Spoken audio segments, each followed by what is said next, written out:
Wildfires in California in 2003 killed a couple of dozen people. They said that they were begging people to leave, but it wasn't taken seriously. They wanted to try to fight it off with a water hose or pack a few extra things before they left or different things like that. People didn't move fast enough. They didn't take it seriously, or they ignored it completely. The ones who listened and left the area, they lived. The ones who didn't were the ones who died. In the book of Ecclesiastes, chapter 10, the word fool is used, or some variation of that, 9 times in that chapter. And he thought it wise to remind them of wisdom through looking at the danger of folly. So here in Ecclesiastes 10, it says this: dead flies make a perfumer's oil ferment and stink. So a little folly outweighs wisdom and honor. A wise person's heart goes to the right, but a fool's heart to the left.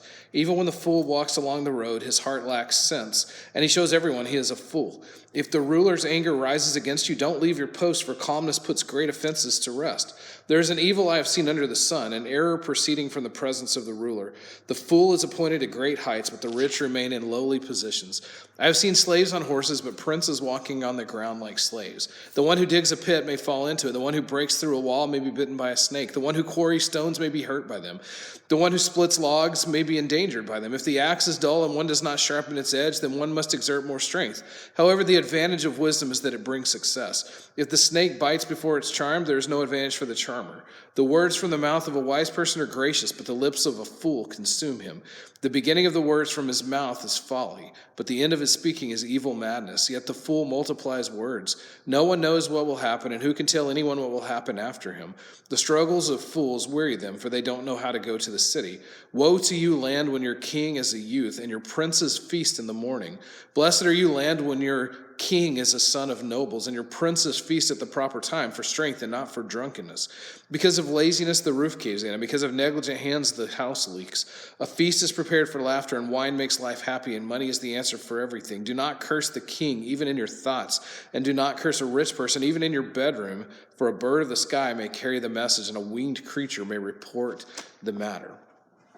Throughout Ecclesiastes, Solomon talks about the value of wisdom. And here he shows why the opposite, foolishness, can be so destructive. So the first thing he talks about is this: small missteps can create enormous problems. That's what he's talking about in the first few verses. When he's talking about the fly in the ointment or in the perfume, it ruins the whole thing. A small thing can ruin a bigger one. A little thing can cause great problems. Little decisions, or seemingly little decisions, can create bigger issues. I'll give an example just out of the media this week. Wide receiver, pretty good wide receiver for the Las Vegas Raiders named Henry Ruggs, had a few drinks. Probably thought it was no big deal. Got in his car, drove at 156 miles per hour, crashed into another vehicle. That vehicle went up in flames, and a woman and her dog died. His NFL career may be over. It probably is. It should be, because he killed someone in a drunk driving accident. What seemed like a small misstep created an enormous problem. A little foolishness can bring a person down. It can ruin a reputation. Little things can bring someone down. A little pill, a little drink, a little flirtation, a little experimentation, whatever it might be. Small missteps can create enormous problems. So we need to understand obedience in the little things, daily, hourly, minute by minute.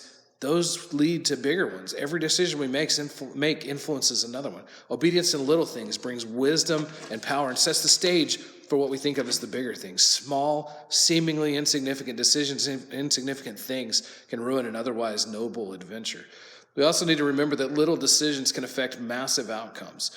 The temptation of Jesus in the desert, if he had given in to that, none of what followed, none of what became our redemption story could have happened. It would have been ruined. He wouldn't have been the spotless lamb necessary for us. Our price couldn't have been paid. Our atonement could not have been achieved. Sin could not have been forgiven. Hope would be lost.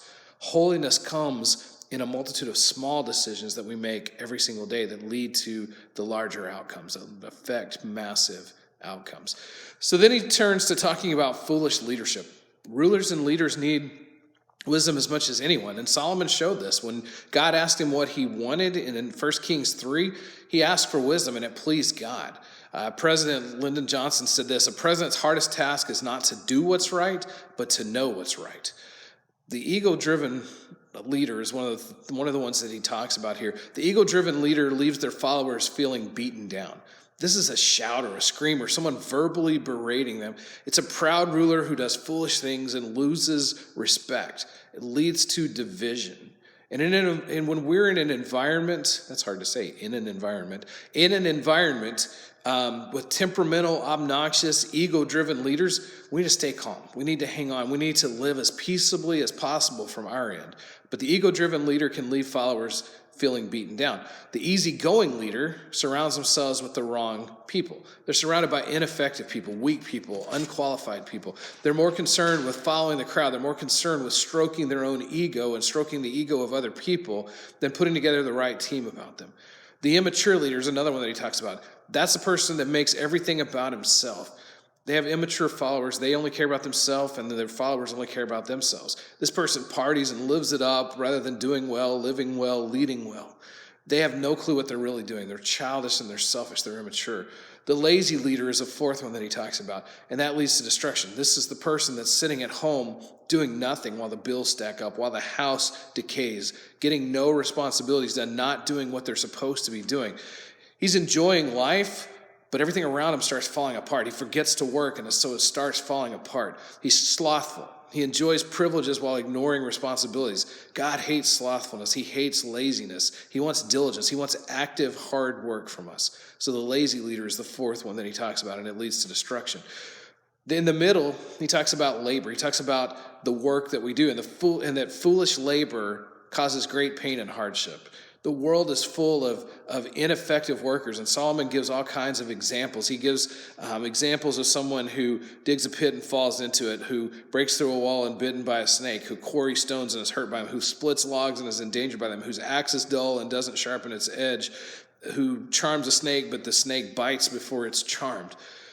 The common denominator is foolishness based on presumption of how things are or how they're going to be. Overconfidence hurts the person and makes the job harder. It makes the work harder, it makes everything harder, and it hurts the people around them. When we use our skills, we also need to use our brains. Foolish labor causes great pain and hardship. The final topic within this passage, within this chapter, is about speech. Foolish speech can bring great folly.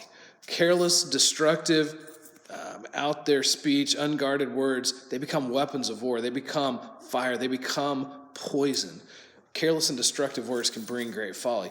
He says several things here. He says, avoid untamed speech. It's like a serpent's bite. It seems charming, but it can just bite. We know untamed speech can hurt. Keep your mouth shut when it's time. Learn when to say something, when not to babble and carry on. Think before you speak. Tame the tongue. Second thing, flee unkind speech. Poorly chosen words are like evil spirits. Once they're out, they can't be taken back in. They can't be contained once they're loose. Let the words of your mouth be kind. Let them be gracious. Let them be loving. Let them be words of kindness, not unkindness. Third thing, stay away from unwise speech. An undisciplined talker, one of the commentaries said, is like a hit-and-run mouth. We're wise when we learn to restrain our tongue, when we learn to restrain our words, when we learn to hold our tongue. Stay away from unwise speech. Fourth thing, steer clear of unreasonable speech, things that don't make sense, things that are nonsensical, things that are foolish. Steer clear of that. And then finally, avoid unfaithful speech. The wise person won't say in private something that they wouldn't want leaked in public. Be careful what you say, especially about others, because it's going to get out if you're not careful. Solomon may have been the wisest person ever. He asked God for wisdom, and he received that and a whole lot more. And when he spoke on wisdom and foolishness, he knew the topic.